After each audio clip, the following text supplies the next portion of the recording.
Nah, si Uyut ini sampai nyembelih satu ayam cemani, darahnya dikumpulin dalam satu mangkok, terus darahnya itu diusap-usapkan ke jidat, diusapkan ke tangan, diusapkan ke kaki, bahkan ke perut juga.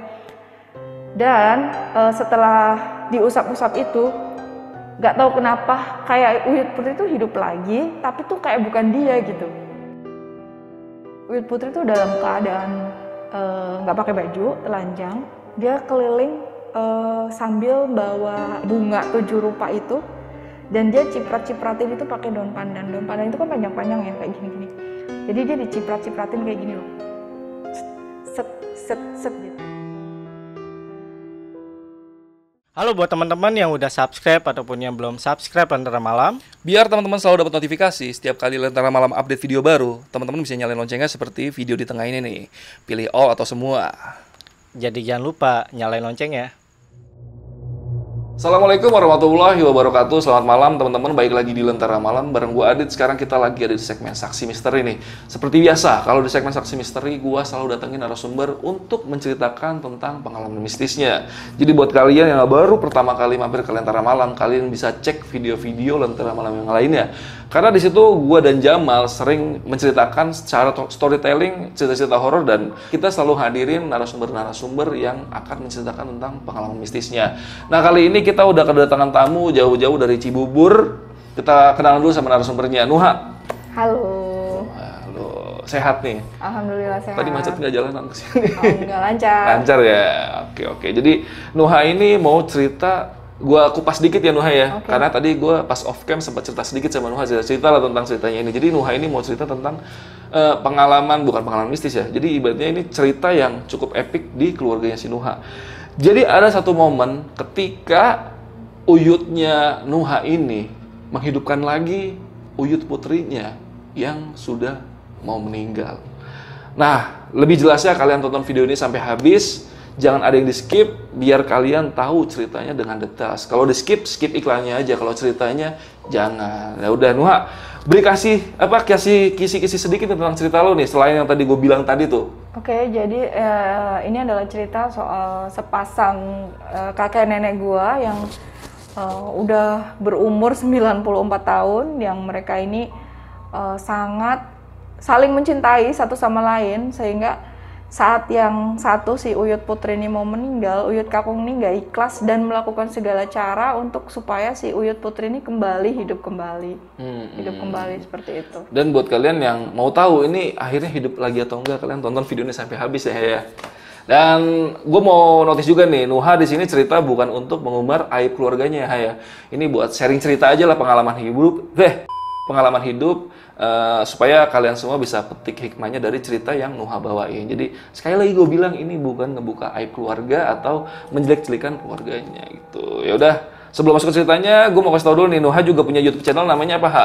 Namanya Nuha Irlan. Isinya apa tuh, Ha? Dari situ gue sering sharing mengenai healthy lifestyle ya, diet, olahraga, dan juga review produk-produk olahraga. Oke, nanti habis dari sini setelah dengar ceritanya Nuha, boleh mampir-mampir ke YouTube channelnya Nuha. Dan Instagramnya, Ha, siapa tahu teman-teman mau sapa-sapa ya kan? Oke, Instagramnya ada di @nuha.irlan. Oke, ya udah biar nggak usah kelamaan lagi openingnya, kita langsung aja masuk ke ceritanya. Jadi buat kalian sebelum masuk ke ceritanya, tonton dulu intronya.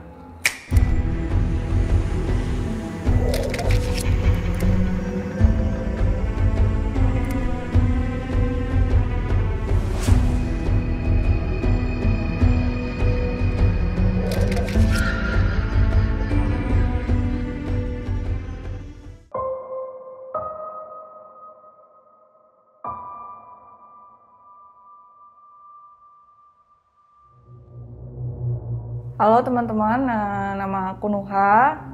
Di sini aku mau cerita mengenai kejadian nyata yang terjadi di keluargaku.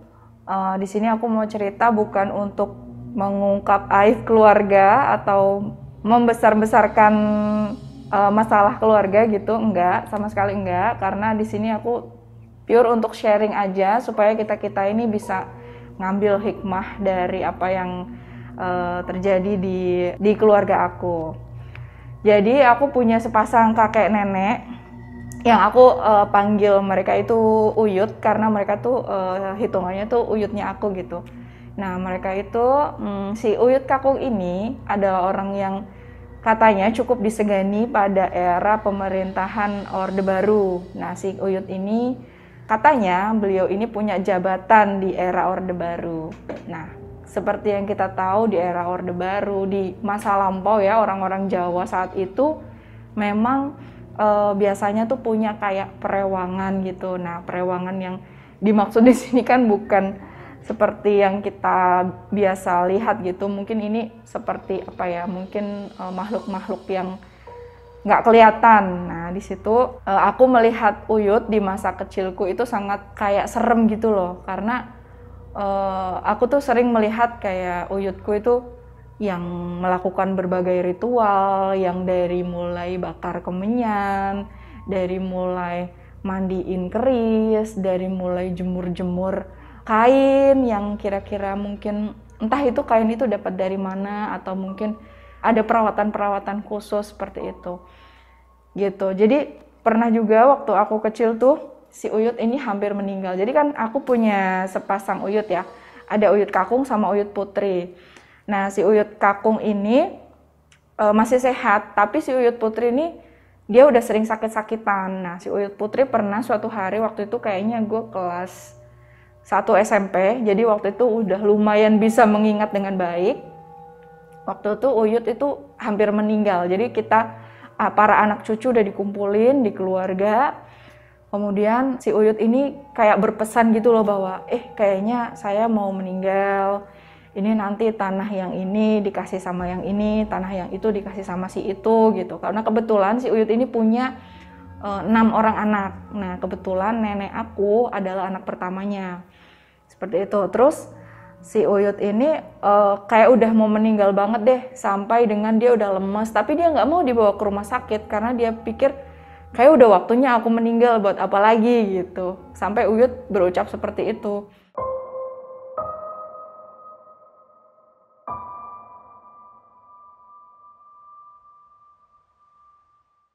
Tapi si Uyut Kakung nih kayaknya karena mungkin dia cinta banget gitu sama Uyut Putri, dia tuh nggak ikhlas si Uyut Putri itu meninggal gitu. Sampai dalam keadaan Uyut itu udah lemes, udah sampai kejang-kejang, udah sampai kayak orang tercekik gitu, kayak orang sakaratul maut kan kayak gitu-gitu ya. Dan itu aku melihat dengan kepala sendiri, saat itu aku lagi ada di lokasi, ada di tempat, aku melihat Uyut yang sangat kesakitan gitu di ajalnya yang kita kira itu saat itu adalah ajal si Uyut Putri, ternyata digagalkan sama Uyut Kakung. Jadi seolah-olah tuh Uyut Putri tuh kayak udah meninggal gitu, kayak udah badannya tuh udah lemes, udah napasnya udah tinggal satu-satu gitu kan. Bahkan sempet Uyut tuh udah nggak kelihatan nafasnya lagi gitu. Tapi si Uyut Kakung nih kayaknya belum ikhlas gitu, belum ikhlas ngelepas Uyut. Sampai dengan dia tuh pergi ke belakang rumah saat itu, karena karena si Kakung ini punya peliharaan banyak ayam cemani. Karena untuk ritual ya, karena kan orang zaman dulu biasanya pelihara ayam-ayam cemani gitu untuk ritual. Nah si Uyut ini sampai nyembelih satu ayam cemani, darahnya dikumpulin dalam satu mangkok. Terus darahnya itu diusap-usapkan ke jidatnya si Uyut Putri, terus diucapin ke tangan gitu-gitu, diusapkan ke tangan, diusapkan ke kaki, bahkan ke perut juga. Dan setelah diusap-usap itu, nggak tahu kenapa kayak ini kayaknya bukan Uyut Putri deh. Jadi kayak Uyut Putri itu hidup lagi, tapi tuh kayak bukan dia gitu. Suaranya lain, suaranya berat, terus pandangannya itu sinis, senyumnya itu sinis gitu. Dan saat itu Uyut tuh nggak langsung bukan kalau kayak orang yang habis sakit gitu yang berangsur-angsur pulih, berangsur-angsur membaik gitu. Dan itu tuh kayak langsung sekejap aja langsung kayaknya nih sehat lagi nih gitu. Dan di situ tuh kita curiga kayaknya nih yang masuk nih bukan sepenuhnya Uyut Putri nih, pasti mungkin ini jin atau apa gitu kan. Kita kan mikirnya kan kayak gitu jadinya dari pihak keluarga gitu. Dan saat itu ya sudahlah, karena Uyut tiba-tiba jadi sembuh lagi, jadi hidup lagi kan. Ya udah, kita akhirnya membubarkan diri lah saat itu. Kemudian kita saling diskusi tuh anak-anaknya, ini gimana ya, kok si Kakung gini amat gitu. Sama Uyut kok kayaknya kayak nggak ikhlas banget istrinya meninggal gitu. Nah gitu kita sempat diskusi lah, gimana ya kalau kita ngomongin Uyut pelan-pelan gitu. Akhirnya kita sering ngebilangin Uyut, jangan kayak gitu lagi, udahlah stop ritual-ritual yang gak jelas itu. Karena memang banyak banget ya, dari aku kecil tuh aku udah sering lihat yang Uyut Putri tuh setiap sore tuh biasanya tuh metik-metik. Jadi rumah Uyut itu pendopo, depannya itu banyak halamannya itu ditumbuhin kembang-kembang setaman gitu, kayak ada mawar, ada melati, ada kenanga, bahkan daun pandan. Jadi kalau setiap sore tuh metikin bunga buat ritual kalau malam. Nah, itu sering aku lihat pernah. Jadi Uyut Putri, mohon maaf ya, Uyut Putri tuh dalam keadaan nggak pakai baju, telanjang, terus rambutnya putih terurai ke belakang, putih terurai tanpa dia memakai busana. Dia keliling sambil bawa ini loh, bunga 7 rupa itu. Dan dia ciprat-cipratin itu pakai daun pandan. Daun pandan itu kan panjang-panjang ya, kayak gini-gini. Jadi dia diciprat-cipratin kayak gini loh. Set gitu. Nggak tahu itu buat apaan juga. Kita yang ngelihat ngeri. Bukan kita. Kita juga nggak berani negor gitu, kayak udah lah Yud, udah pulang aja gitu. Ngapain sih keliling-keliling rumah tengah malam kayak gitu. Udah nggak pakai baju lagi gitu kan. Kita juga nggak berani negor, kita negornya keesokan harinya. Ayo kenapa sih semalam ngapain sih gitu. Nah pasti jawaban dia beragam tuh.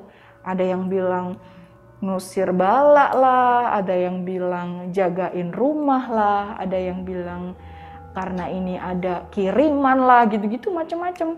Nah saat itu kita sebagai anak cucunya banyak yang tidak, kayaknya tuh kayak nggak tertarik gitu sama ilmu-ilmu yang seperti itu. Bahkan sampai dengan saat ini. Nah itu waktu aku SMP ya, cerita saat aku SMP. Terus ada lagi cerita ketika aku udah di Jakarta. Jadi kan sekarang aku posisi tinggal di Jakarta. Nah aku di Jakarta ini kebetulan menikah sama seorang prajurit TNI. Nah suami aku ini waktu mau menikah, karena kita waktu itu menikahnya ada di kampung gitu ya, dan kebetulan ini rumah orang tua aku waktu itu kebetulan dekat sama rumah Uyut. Nah ini kebetulan calon suami aku ini saat itu minta izin lah gitu sama Uyut, ketemu lah sama Uyut. Terus si Uyut nih ngomong, kamu tuh kalau mau nikahin Nuha gitu, syaratnya harus mau nerima kayak warisan dari aku gitu. Tapi saat itu karena aku udah tahu kalau Uyut itu orangnya ya udahlah nggak usah diladenin, itu mah memang Uyut memang orangnya kayak gitu. Jadi si Uyut nih kayaknya dia itu udah kepengen buru-buru meninggal gitu. Dia tuh kayaknya udah pengen moksa, kalau kata Bu Uyut tuh dia udah pengen moksa, karena ya untuk meladeni perewangan Uyut ini kan pasti kan butuh tenaga, butuh pemikiran, terus juga butuh juga tirakat, kata orang Jawa kan, butuh itu semua. Dan Uyut merasa itu tuh udah nggak sanggup, jadi dia pengen ada yang mewarisi ilmunya. Tapi sampai sekarang belum ada yang aku tahu ya, belum ada orang yang bisa mewarisi ilmu Uyut, karena memang harus tirakat itu. Kan nggak semua orang mampu, nggak semua orang sanggup.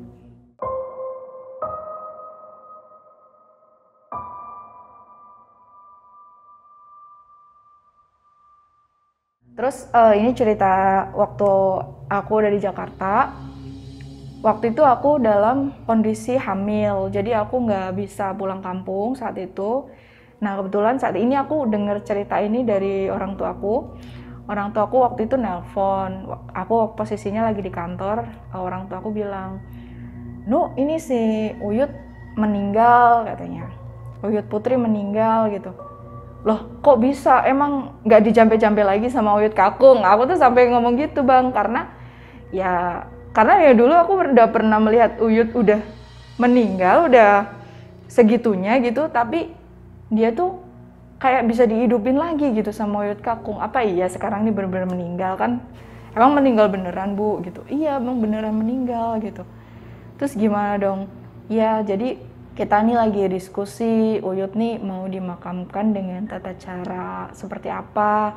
Karena ternyata Uyut putriku itu udah menyimpan peti mati di dalam rumahnya selama 2 tahun. Jadi 2 tahun sebelum hari kematiannya itu, dia udah menyimpan sebuah peti mati. Dia sempat berpesan bahwa suatu hari kalau aku mati, tolong kuburkan aku dengan peti mati ini. Nah kita waktu itu bingung tuh, karena kan kita semua anak Uyut ini kan ada yang menganut agama Islam, ada yang menganut agama Kristen, sedangkan Uyut nih seringnya ngaku-ngaku gitu, kayak ya kadang-kadang dia ngaku-ngaku, oh ya nih gue beragama Islam gitu, tapi dia kan nggak pernah sholat, nggak pernah ke masjid lah katakanlah. Dia juga sering banget ngaku-ngaku, iya aku beragama Hindu, tapi kayaknya dia nggak pernah ke pura juga gitu kan. Jadi kita bingung sebenarnya kita mau menguburkan Uyut nih dengan tata cara agama apa, sedangkan dia minta dikuburkan dengan peti yang dia beli sendiri gitu. Akhirnya setelah diskusi panjang, kita memutuskan untuk menguburkannya dengan tata cara agama Islam saat itu. Karena mayoritas anak Uyut beragama Islam.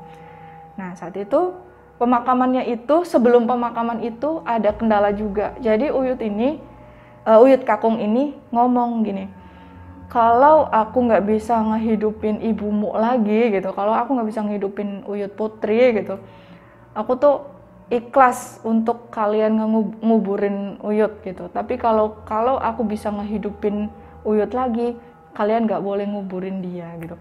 Jadi si Kakung ini masih berusaha semalaman gitu. Jadi kita tuh serba salah di sana. Itu ada jenazah katakanlah ya, di sana ada jenazah.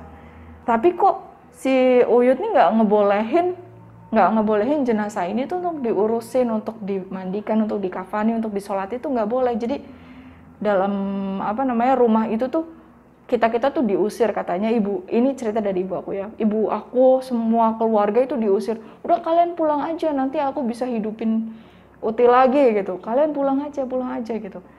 Jadi Uyut nih kayak nggak terima bahwa istrinya tuh udah meninggal. Nah saat itu kami akhirnya bertahan semalaman dengan kondisi seperti itu sampai dengan pagi hari, karena waktu itu tadi lupa cerita, karena waktu itu Uyut meninggalnya malam ya. Nah waktu itu sampai dengan pagi akhirnya Uyut nggak bisa dihidupkan lagi seperti itu. Akhirnya Uyut Kakung ini menyerah. Uyut Kakung menyerah dan ya udahlah kalau kalian mau menguburkan gitu ya udah nggak apa-apa, aku ikhlas gitu. Akhirnya dikuburkanlah Uyut Putri. Dan alhamdulillah penguburannya ini lancar, nggak ada masalah, nggak ada kendala yang berarti gitu. Tapi tetap penguburannya ini pakai peti. Jadi peti ini digunakan sebagai pengganti keranda jenazah gitu loh. Kalau mungkin yang biasa kita lihat itu kan pakai keranda. Jadi ini walaupun udah dikafani tapi tetap dimasukkan ke peti, cuma nanti dimakamkannya. Jadi petinya dikeluarkan dari peti kemudian dikuburkan selayaknya orang beragama Islam seperti itu.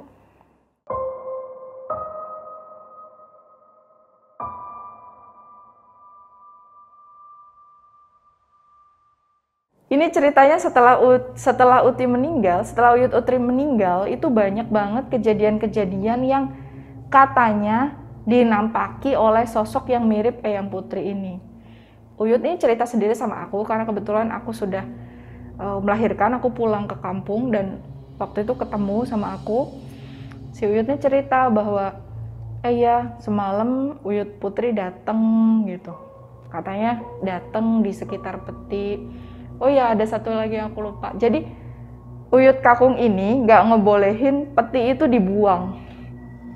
Dan itu menurut kita tuh ngapain sih gitu kan, karena kalaupun memang Uyut Kakung juga minta dikuburkan pakai peti, bisa beli lagi kan peti yang lain, karena kan serem gak sih nyimpen peti dalam rumah dan itu petinya udah pernah dipakai gitu, udah pernah dipakai sama menguburkan orang, walaupun memang hanya dipakai untuk membawa gitu. Serem gak sih nyimpen itu di dalam rumah? Tapi sampai dengan hari ini peti itu masih tersimpan di dalam rumah. masih tersimpan dalam rumah, dalam kamar, masih rapi, masih wangi gitu. Nah, Uyut ini sering cerita, Uyut Kakung sering cerita bahwa Uyut Putri tuh sering nampakin diri di sekitar peti gitu. Uyut Putri tuh sebenarnya di sana itu kedinginan. Jadi karena ya itu tadi, Uyut itu menganggapnya bahwa orang meninggal itu harusnya bawa baju gitu. Orang meninggal tuh harusnya bawa baju, nggak boleh itu cuman bawa dibungkus kain kafan doang, nanti di sana pakai baju apa gitu. Entah itu karena sugesti itu atau gimana, Uyut itu sering ngomong bahwa ini Uyut Putri itu di sana tuh kedinginan, nggak pakai baju gitu. Dan itu tuh ngomong itu tuh berkali-kali gitu. Kita tuh sampai, aduh masa iya sih gitu kan, masa iya sih. Soalnya yang kami anak-anaknya nggak pernah ada yang ditampaki atau nggak pernah ada yang merasa melihat sosok Uyut, itu nggak ada. Sama sekali nggak ada. Hanya Uyut Kakung ini yang sering katanya melihat Uyut Putri di sana kedinginan. Sampai Uyut Kakung ini bersepeda 2 km demi membujuk orang tua aku untuk membantu menguburkan baju. Aneh banget gak sih? Jadi Uyut ini minta supaya cucu-cucunya atau anak-anaknya itu ikut membantu menguburkan baju di sebelah makam Uyut Putri. Jadi menurut Kakung ini Eyang kan kedinginan di sana, jadi dikirimin baju lah gitu dari sini. Sebenarnya ini menurutku lucu ya, maksudnya nggak masuk akal banget, tapi ya memang itulah yang terjadi gitu. Nah karena kasihan, karena memang Uyut ini kan usianya udah 94 katanya ya, sekitar 94 tahun. Nah, akhirnya kami sepakat untuk ya udahlah turutin aja kemauannya gitu kan. Akhirnya keluarga sepakat untuk menggali lubang sedalam sedengkul lah gitu untuk menempatkan baju-baju yang dibawa oleh Uyut Kakung ini. Dan itu kita juga sempat ngerasa konyol sih, maksudnya kita aneh banget ya, maksudnya baju dikuburin di sebelah makam beliau biar beliau bisa pakai baju gitu. Kayaknya itu kan konyol ya, tapi memang itulah yang terjadi gitu. Dan ternyata di mitosnya katanya ya di daerah di Jawa itu memang seperti itu. Jadi kalau ada yang meninggal misalkan masih perawan gitu, masih perawan. Nah, itu biasanya meninggalnya tuh dibawain sisir, dibawain bedak, dibawain baju, gitu-gitu katanya. Ya, aku juga nggak tahu ya, tapi memang itulah yang terjadi. Memang kenyataannya seperti itu, dibawain. Nah, ini dalam hal ini si Uyut ini dibawain baju sama Uyut Kakung. Nah, saat itu kita juga nggak tahu menahu, entah kelanjutannya seperti apa. Nah, sampai dengan saat itu sih Uyut nggak minta-minta lagi untuk ngirimin baju ke sana.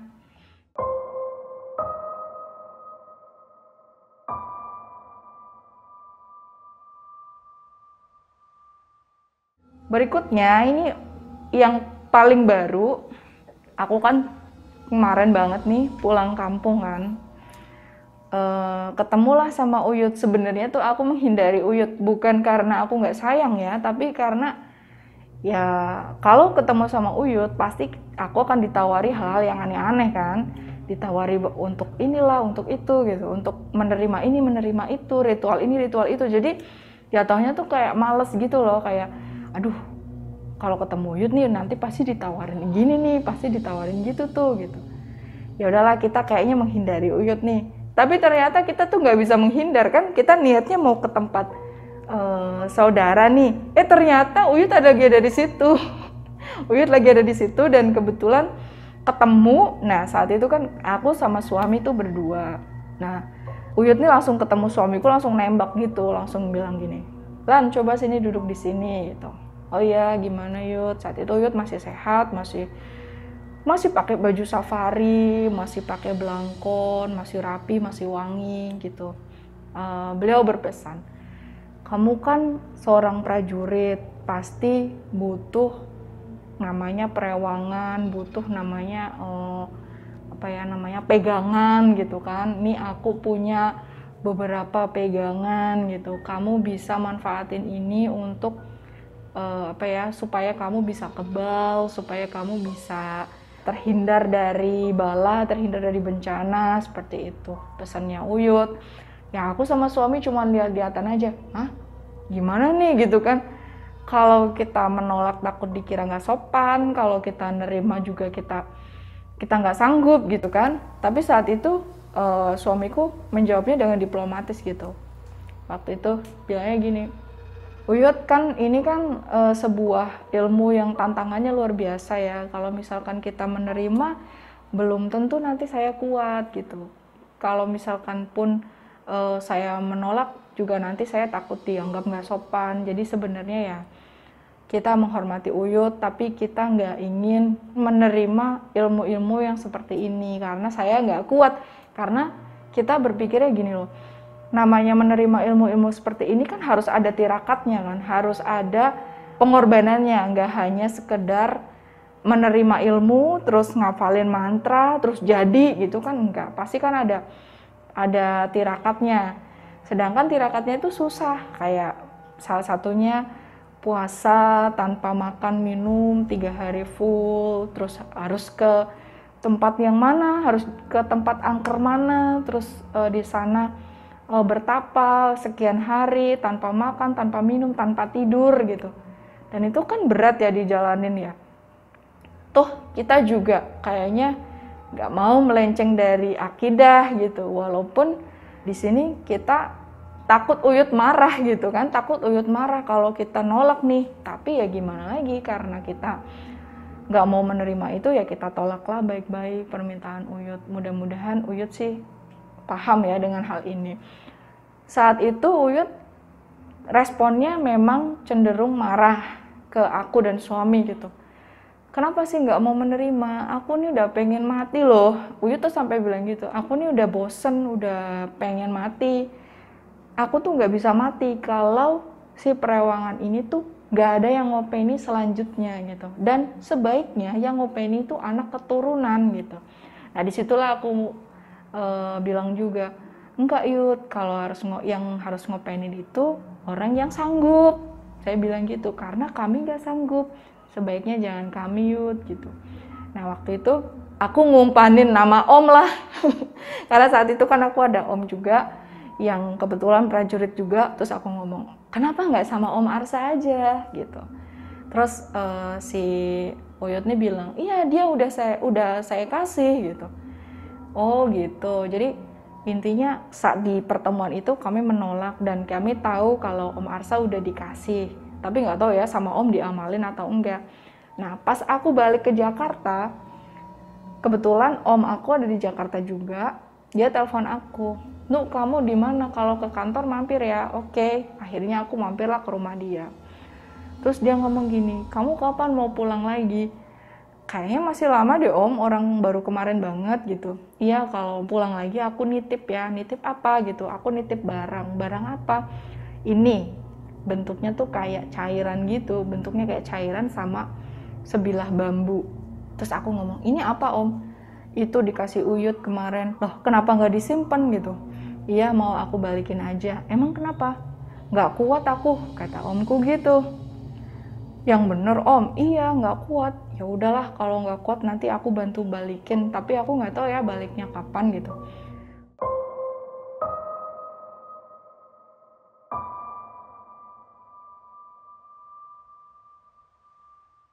Sampai dengan aku nyimpen benda itu tuh kayaknya tuh rasanya tuh nggak nyaman banget gitu loh, kayak rumahku tuh kayak nggak nyaman, kayak ada aja gitu, kayak merasa ada yang ngawasin, karena memang kebetulan aku orangnya nggak peka, jadi aku tuh kayak merasa diawasin, kayak merasa ada yang lain di rumah ini gitu, sampai dengan aku nggak kuat dan aku titipin sama saudara aku yang lain untuk dibawa pulang ke tempat Uyut.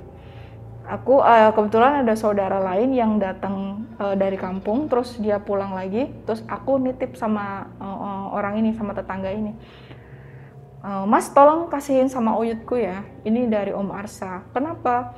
Kenapa dibawa balik gitu ya, karena aku belum bisa bawa sendiri gitu, jadi saya minta tolong dititipin. Akhirnya dititipin lah ke tetangganya Uyut ini untuk diberikan kepada Uyut. Dan saat itu Uyut marah sama kami bukan cuman aku yang kena marah, tapi juga omku. Kenapa kalian nggak mau gitu-gitu. Cuman karena kami memang, ya kami berpikirnya gini loh, kalau misal tirakat gitu kan kami nggak mampu. Yang kedua, untuk apa juga gitu kan. Untuk apa juga zaman sekarang kayak gitu kan udah nggak relevan ya sama zaman. Terus yang ketiga, kami takut meninggalnya itu susah. Udah itu aja alasan kita tuh sebenarnya 3 itu. Kita takut meninggalnya itu susah. Jadi kayak Uyut ini harus nyari-nyari orang untuk mau ngadopsi ilmu dan perawangannya ini sehingga dia bisa meninggal dengan tenang. Nah itu kita nggak mau tuh kayak gitu. Nah sampai sekarang Uyut masih sehat, masih bersepeda 2 km ke rumah aku, masih sanggup, masih bisa pergi ke pasar sendiri untuk lihat-lihat ayam, untuk lihat-lihat kambing, karena kebetulan Kakung ini suka pelihara ayam ya. Terus Uyut ini juga masih sehat lah, pokoknya masih suka dandan rapi, masih suka pakai minyak wangi kemana-mana, masih rapi gitu. Jadi Uyut ini masih dalam proses mencari orang yang mau mengadopsi ilmu-ilmunya. Karena para anak-anaknya memang nggak ada yang mau. Jadi Uyut ini kayak ngambil orang lain gitu loh, kayak yaudah deh siapa aja asal mau gitu. Yaudah deh siapa aja asal mau sini gitu. Nanti aku kasih, nanti aku ajarin gitu. Cuma sampai dengan saat ini setahu aku belum ada orang yang mampu, karena memang mengopeni si makhluk-makhluk ini kan harus ada tekad yang kuat, terus fisik gitu-gitu juga. Jadi kayaknya belum ada orang yang bisa untuk ngimbangi perewangan-perewangan Uyut itu. Kayaknya itu aja cerita yang bisa saya share di sini. Mungkin sekali lagi disclaimer ya, bahwa cerita ini bukan untuk mengungkap aib keluarga, bukan juga untuk mengumbar kesalahan-kesalahan keluarga gitu ya. Di sini murni untuk pembelajaran kita semua, bahwa apapun yang selain dari Tuhan, selain ke Tuhan itu memang sebaiknya dihindari, karena ya buat apa juga gitu kan, sekarang udah nggak relevan sama zaman. Mudah-mudahan saya selalu bisa istiqomah untuk tetap ada di jalan Tuhan gitu, untuk tetap bisa ada di jalan Tuhan tanpa harus memelihara hal-hal yang nggak benar seperti itu. Nah untuk Kakung sendiri memang saat ini ya kita masih rawat beliau, kita masih sayangi beliau seperti sebelum-sebelumnya. Beliau juga masih sehat, masih sering pergi ke makam, masih sering pergi ke pasar juga. Jadi ya alhamdulillah saat ini masih sehat. Mohon doanya juga, mudah-mudahan diberikan yang terbaik buat Uyut Kakung saya. Apapun itu yang penting yang terbaik aja buat Kakung. Oke, terima kasih. Halo buat teman-teman yang udah subscribe ataupun yang belum subscribe Lentera Malam. Biar teman-teman selalu dapat notifikasi setiap kali Lentera Malam update video baru, teman-teman bisa nyalain loncengnya seperti video di tengah ini nih. Pilih all atau semua. Jadi jangan lupa nyalain loncengnya.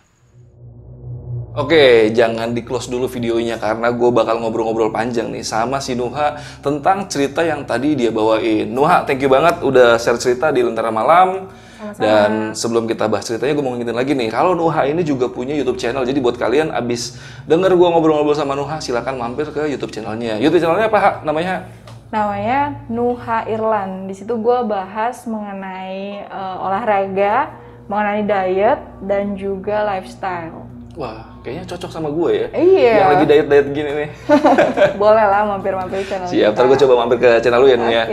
Oke, kita masuk ke pembahasan ceritanya nih. Jadi ini cerita yang cukup epic dan gue nggak terlalu asing dengan cerita-cerita kayak gini nih, Ha. Karena di keluarga gue juga adalah orang-orang yang seperti Uyut lu ini, yang sangat ibaratnya kayak gimana ya, itu ibaratnya mendalami atau passionnya di dunia-dunia seperti itu kayaknya. Dan ya ini menurut gue cukup epic karena sampai saat ini pun Uyut lu masih hidup ya. Masih. Umurnya 94 tahun. dan keadaannya masih sehat lah, masih bisa naik sepeda segala macam. Tapi gini yang mau gue tanya nih, Ha, lu pernah denger nggak cerita atau kata orang lah ya, kalau orang emang yang punya perewangan segala macam itu meninggalnya susah? Lu pernah denger nggak? Iya, sering banget dengar. Sering banget gitu. Karena ya aku dengar hal ini karena memang informasi dari keluarga gitu, dari keluarga bahwa Iya, orang yang kayak gitu pasti meninggalnya tuh susah, meninggalnya tuh lama gitu. Iya, iya, Karena iya. ya mungkin si orangnya perewangan-perewangannya ini nggak terima kalau inangnya tuh meninggal, Iya, iya, nggak terima kalau inangnya tuh meninggal. Jadi pengennya inangnya itu akan tetap ada dan menghidupi mereka, ngasih makan sama mereka. Gitu. Iya, ya karena itu terjadi juga sama kakek gue sendiri. Nah, jadi kayak gue mirip-mirip kayak Uyut lu. Dulu zaman dulu ya ibaratnya suka semedi atau bertapa di tempat-tempat yang wingit atau keramat lah gitu ya. Dan sayangnya kakek gue tuh udah meninggal sekitar 10 tahun yang lalu. Tapi itu keadaan mau meninggalnya itu ibaratnya dia sekitar 4 tahun kayak orang udah meninggal tapi hidup gimana ya, nggak bisa ngapa-ngapain, dia cuman bisa tiduran aja. Sampai akhirnya karena dia juga kalau kakek gue itu kayak nggak ada informasi kalau dia mau ngewarisin ke anak-anaknya, dia tiba-tiba sakit dan nggak bisa meninggal selama 4 tahun itu, berobat kemana-mana nggak bisa. Akhirnya dicarilah, ya gue nggak bisa sebutin itu siapa yang ngobatin ya. Dan akhirnya setelah ke orang itu ketahuan lah kalau di dalam tubuh kakek gue ternyata ada kayak cacing warnanya emas dan itu nggak bisa diambil. Akhirnya orang tersebut minta tolong sama temannya lagi yang lebih kuat dan alhamdulillah akhirnya bisa dikeluarin. Dan ketika dikeluarin langsung saat itu juga meninggal. Gitu. Jadi ibaratnya meninggalnya itu benar-benar pas udah dikeluarin yang kawat emas atau cacing emas ya, gue nggak tahu ya, pokoknya kayak gitu lah, ibaratnya mirip-mirip. Nah tapi bedanya di sini kakek lu sampai sekarang masih sehat lah ya? Masih sehat. Nah kalau nenek lu itu sempat sakit atau gimana? Enggak, jadi dia itu enggak dalam posisi sakit, tiba-tiba aja gitu langsung dia Ngedrop nggak gitu? lama ya, nggak lama dari dia infonya sih jatuh di kamar mandi, tapi nggak sampai yang rubuh gitu, nggak nyampe rubuh, jadi dia jatuh kepleset tapi masih bisa pegangan. Nah saat itu langsung mungkin kondisinya ngedrop, tapi dalam kurun waktu yang cepat gitu, kayak cuman sehari semalam gitu langsung ngedrop dan habis maghrib itu meninggal. Dan yang kedua itu udah nggak bisa dihidupin lagi dihidupin sama, lagi maksudnya ya sama Uyut lu. Gila. Berarti kan gua ambil kesimpulan berarti nenek lu mendadak lah meninggalnya ya, nggak proses sakit panjang gitu ya. Dan bisa gua ambil kesimpulan dan dari cerita yang gua tangkap tadi kayaknya emang ritual-ritual ini yang berbau perewangan ini dilakukan sama Uyut lu putri dan yang lakinya, dua-duanya ngelakuin hal itu ya. Iya, jadi mereka tuh kayaknya tuh memang sepaket gitu ya, sepasang untuk memberi makan mereka gitu. Dan saat Uyut putri gue meninggal, kayaknya Uyut kakung tuh sangat kerepotan, kesulitan sendiri menghadapi peliharaannya itu. Jadi kalau kayaknya dia sampai aduh gue capek nih kayaknya, ini kayaknya Uyut udah pengen nyusul Uyut putri aja deh, soalnya udah capek gitu untuk menghidupi si mereka ini gitu. Ya kita yang denger juga males ya, maksudnya kita yang denger juga pasti menghindar kan. Aduh jangan sampai nih gue tuanya seperti itu kan, karena kita sekarang udah terpapar lebih banyak agama gitu ya. Kebetulan anak-anak Uyut ada yang memang seorang ustadz, ada juga yang memang seorang ustadz, ada yang dia menganut agama Kristen tapi dia memang Kristen yang taat. Jadi ya untuk hal-hal yang seperti itu kita kayaknya kurang tertarik, tapi memang kita percaya bahwa hal seperti itu tuh memang ada. Iya. Tapi ini gue penasaran nih, kan biasanya orang tua zaman dulu seneng banget cerita ke anak-anaknya. Dia pernah nggak sih cerita sedikit gitu tentang sejarah awal mula dia sampai terjun di dunia yang berbau-bau mistis gini gitu? Uyut gitu, misalnya kayak dia dulunya pengen jadi kaya, orang gitu. kaya atau kasarnya kaya atau disegani kan dulu buat kayak gitu kan, buat karisma segala macam. Itu pernah cerita nggak sih Uyut gitu? Kalau cerita sih enggak ya, tapi kalau misal ini sih kita dari cerita-cerita keluarga gitu, yaitu tadi Uyut itu dulu punya jabatan di era Orde Baru. Jadi ya namanya di era politik saat itu pasti butuh backup gitu, butuh backup yang kayak gitu-gitu. Jadi yang mungkin dulu tuh zaman masih misal di luar tuh perang politik, tapi di belakang tuh perangnya magis gitu, kayak apa ya namanya, mistis gitu, perang mistis gitu antar si peliharaannya si anu gitu, saling menyerang juga gitu. Dan gitu sampai dengan aku waktu itu yang aku masih sangat ingat SMP gitu, yang waktu itu rumahku tuh belum pindah dari, waktu itu kan rumah Uyut nih besar, jadi di samping kanan kirinya tuh ada pavilion gitu. Nah aku tuh sempet tinggal di pavilion salah satu pavilion itu. Nah di situ tuh aku sering melihat Uyut Putri melakukan ritual-ritual seperti itu yang mungkin di hari-hari tertentu, biasanya mungkin bulan-bulan tertentu gitu ya, koleksi kerisnya tuh dicuci, koleksi kerisnya tuh dicuci terus dibungkus kain putih. Terus ada lagi yang koleksinya tuh berupa kain jarik. Kain jarik tuh yang modelnya kan, kain jarik tuh ada yang filosofinya ya, misal kayak filosofi duka cita, filosofi kematian, terus gitu-gitu, filosofi apalagi gitu. Nah itu tuh kalau hari-hari tertentu itu dijemur sejam lah. Jadi karena kainnya banyak, Uyut tuh sering bentangkan tali dari ujung sana ke ujung sini gitu. Nah di situ jarik-jariknya tuh nggak dibuka lipatannya, tapi cuma dicantel-cantelin doang pakai hanger gitu untuk dijemur. Ya mungkin itu bagian dari perawatan kain juga, kurang tahu. Tapi sampai dengan Uyut Putri meninggal, nggak ada lagi yang bisa ngopeni si jarik-jarik ini. Jadi jarik-jarik itu ya udah lembab aja di dalam lemari gitu. Belum ada lagi yang merawat. Padahal biasanya kalau hari-hari tertentu paling nggak setahun sekali gitu ada ritual untuk menjemur kain-kain koleksi ini. Gue tahu tuh, itu biasanya hari-hari apa? Kalau orang Jawa biasanya ngelakuin kayak cuci keris atau ngebersihin yang ibaratnya yang berbau-bau seperti mistis lah, itu biasanya malam 1 suro. Nah itu mungkin ya. Mungkin itu Uyut lu ngelakuinnya saat malam 1 suro, bersihin keris, cuci segala macam. Betul. Mungkin gitu. Jadi itu, tapi itu pendapat gue ya, gue agak lupa sih ngambil infonya dari mana. Buat teman-teman yang lebih tahu boleh tulis di kolom komentar. Gue mau bahas lagi, kita kembali ke awal nih, yang pertama kali, lu kan tadi awal-awal cerita tentang pertama kalinya, lu ngeliat dengan mata kepala lu sendiri, orang dihidupkan lagi, ibaratnya begitulah, dihidupkan lagi ya. Nah, lu sempat cerita tadi kan, dari perilaku atau sifatnya sempet berbeda gitu, dari sebelum meninggal sama setelah dihidupkan lagi. Itu berlangsung saat itu aja, apa lama-lama habit dan kebiasaan Uyut Putri lu kembali seperti dulu lagi atau gimana gitu? Kayaknya tetap deh ya, kayaknya sama gitu.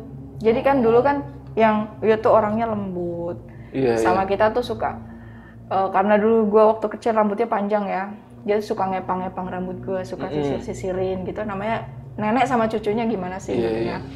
Nah setelah dia kayak yang dihidupkan kembali itu, tuh kayaknya tuh orangnya tuh beda gitu. Dia cenderung lebih tegas, lebih galak. Terus kalau manggil orang tuh suka teriak-teriak. Terus kalau kalau senyum tuh suka sinis gitu loh. Jadi kita tuh kayak menganggap, wah ini kayaknya bukan sepenuhnya Uyut Putri nih. Putri yang dulu gitu ya. Sampai kita tuh mengambil kesimpulan tuh seperti itu. Cuma ya kita nggak tahu ya apa yang sebenarnya itu memang itu, atau emang bener-bener Uyut Putri, jiwanya Uyut Putri, atau mungkin ada yang lain yang menumpang gitu kan, kita nggak tahu juga. Karena itu tadi anak-anak Uyut nggak ada yang tertarik untuk menggali lebih dalam. Bahkan om gue yang dititipin itu juga sampai nggak kuat untuk udahlah nggak jadilah. Akhirnya gitu. Dipulangin lagi aja gitu. Tadinya dititipin sama gue, tapi pas ada di rumah gue kok hawanya lain, rasanya aneh, terus nggak nyaman. Udah deh gue titipin tetangga aja yang mau pulang. Gitu. Karena gue juga pernah ngerasain kayak gitu Nuh. Jadi lu kan kayak tadi bilangnya kayak minyak gitu ya? Iya, kayak bentuknya minyak tuh kayak air gitu. Nah kalau gue di keluarga gue tuh pernah ngerasain itu bentuknya keris. Jadi menurut Uyut gue yang udah tua-tua lah, ibaratnya dari cerita yang gue denger, gue ceritanya sering suka nggak fokus kalau denger orang cerita ya. Pokoknya sekilas aja gue cerita. Jadi itu keris sebenarnya ada 2. Sepasang suami istri. Nah, satunya itu ada di Jawa Timur. Iya. Satunya itu dikasih ke Pak Le gua, dikasih. Nah, dikasih Pak Le gua, pale gue nitipin dulu, mau dibawa ke kampungnya dia, tapi dititipin dulu ke rumah gue. Nah, selama Chris itu dititipin di rumah gue, wah itu gila. Suasana rumah tuh pengap, terus ya pokoknya nggak nyaman lah seperti yang lu cerita tadi. Betul. Banyak perbedaan seperti sebelum Chris itu datang lah. Ibaratnya ya panas, biasanya cuma adem-adem aja, nggak perlu pakai AC, dia jadi panas. Jadi kalau gue sama suami merasanya kita jadi sering berantem. Iya. Bawaannya tuh kayak kesel mulu gitu. Jadi mungkin bawaannya ke psikis gitu ya, tekanannya tuh ke psikis gitu, psikis gue, psikis suami, terus kondisi rumah tuh jadi panas, jadi engap, terus jadi gak nyaman, jadi kayak kalau malam tuh kayak banyak orang rasanya gitu, padahal itu ya cuman berdua gitu. Itu relate banget tuh sama cerita yang belum lama ini naik nih, cerita tentang Palasik si Mbak Tutu. Jadi Mbak Tutu juga sempat cerita tuh dia tinggal di rumah bekas dukun gitu. Nah, jadi pas lama dia tinggal situ, dia sebelumnya yang jarang ribut sama suaminya, pas semenjak tinggal di rumah itu ribut mulu kerjaannya. Jadi emang kadang-kadang emang yang mungkin hal-hal negatif ya itu berimbas ke kita juga, dan imbasnya juga negatif juga biasanya ya, seperti itulah kejadiannya. Ibaratnya kayak rumah tangga sering berantem segala macam, suasana panas lah gitu. Dan gue mau ngingetin sekali lagi, Mbak Nunu ini cerita bukan buat ngumbar aib keluarganya dia ya, dia cuma ya share cerita. Jadi kita bisa petik hikmah ya dari ceritanya Mbak Nuha ini. Jadi jangan sekali-sekali lah kalian ini bersentuhan dengan dunia-dunia mistis-mistis ya. Udah normal-normal aja, biasa-biasa aja hidup ya. Udah kerja, cari uang, makan, santai-santai, liburan-liburan gitu aja. Karena bukan zamannya juga sih kayaknya sekarang ya. Kayaknya sekarang udah nggak relevan lah hal-hal kayak gitu ya. Makanya udahlah, kalau kalian mau kaya ya udah kerja aja. Kalian mau berkarisma, cari tutorialnya di YouTube banyak. Betul. Satu lagi nih, terakhir pengen yang gue tanyain nih. Tadi lu kan sempat cerita pas lagi kedua kalinya kakek lu mau ngehidupin nenek lu lagi, itu kan anak-anaknya pada diusir semua ya. Nah, dia sempat cerita lagi nggak sih ritual apa yang dilakuin ketika yang kedua kalinya itu? Apa persis seperti yang pertama yang pakai ayam cemani dioles-oles itu? Atau dia punya ritual lain gitu? Pernah cerita nggak sih? Nggak pernah. Jadi waktu itu semua anak-anaknya, semua keluarga itu diusir. Jadi posisi si jenazah saat itu, jenazah Uyut itu masih dalam kamar. Masih dalam kamar, jadi semuanya disuruh keluar kamar, pintu ditutup, bahkan dikunci dari dalam, terus ngelakuin apa di dalam, mungkin ritual, doa, rapalan atau apapun, nggak tahu.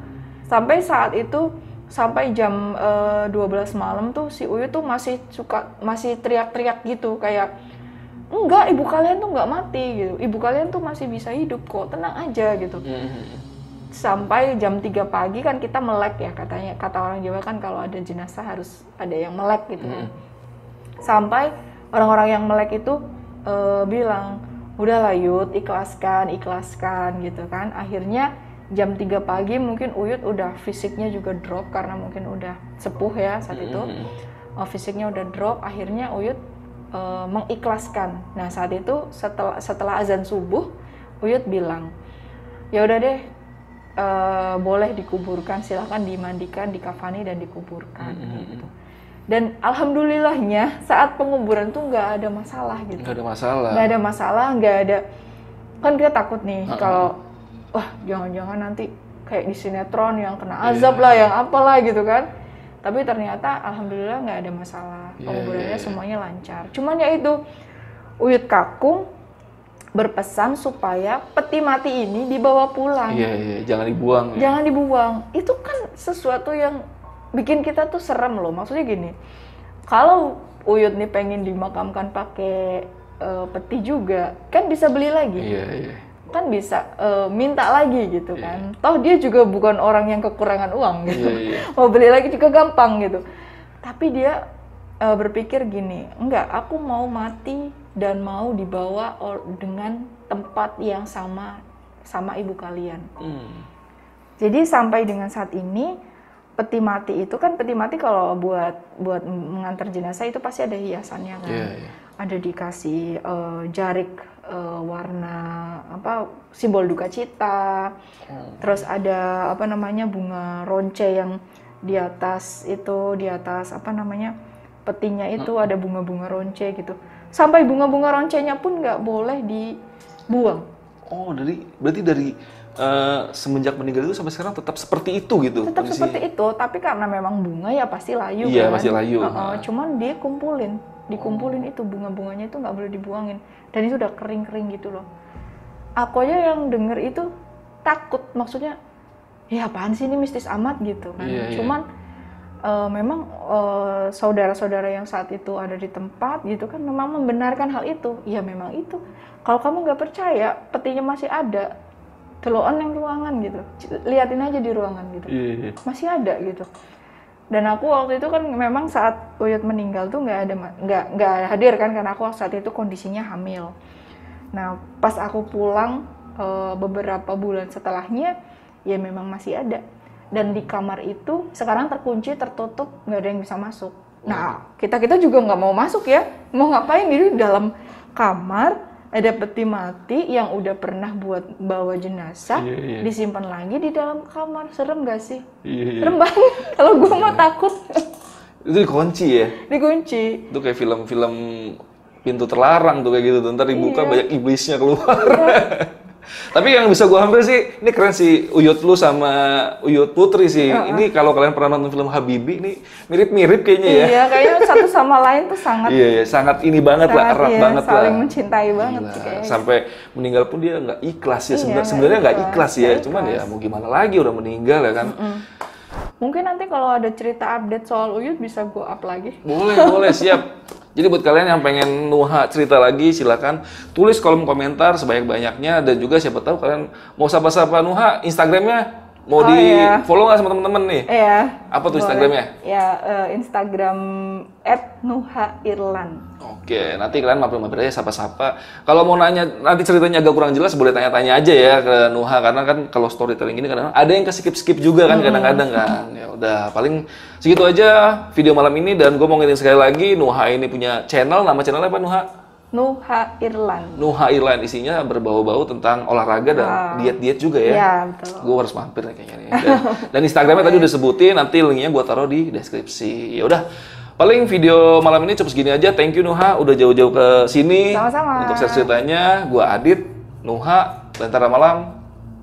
Bye.